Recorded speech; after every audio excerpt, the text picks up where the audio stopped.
Најголемиот годишен политички состанок во Кина е подготовка и шанса да се проектира доверба во незината економија. Меѓутоа, во петокот, министерот за надворешни работи Ванг Ји го насочи својот фокус кон САД, обвинувајќи го Вашингтон за кревање на тензиите и нарушување на глобалната трговија. Како што вели една кинеска поговорка, ако нечија акција не успее, побарајте ја причината во себе. САД треба да го надминат она што всушност се случило. Што постигнавте со царините и трговските војни овие години? Ванг ги нарече царините на САД произволни и неодговорни.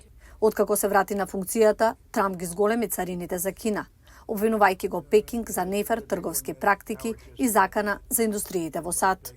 Тој исто така се повлече од глобалните институции. Кина ја искористи можноста, прикажувајќи се како бранител на меѓународната соработка. Замислете секоја земја да го нагласи својот приоритет и да верува во силата и статусот, светот повторно ќе падне во ситуација кога насилните се најуспешни. Дури и кога Ванг повика на стабилност, тој ги повтори заканите на Кина против многу помалиот Тајван. Во последниве месеци Кина ги засили војните вежби во близина на самоуправуваниот остров. И покрај тешките пораки, аналитичарите велат дека Пекинг е внимателен.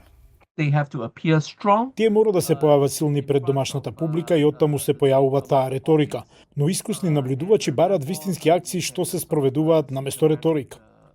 Иако Кина одговори на Трамп со своите царини, се чини дека е внимателна да не ги ескалира тензиите со американскиот лидер, што тие го сметаат за непредвидлив.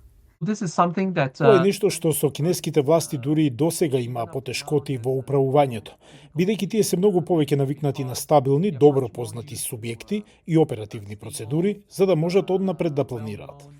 Таа непредвидливост го остава Пекинг со помалку сигурност за тоа што следува.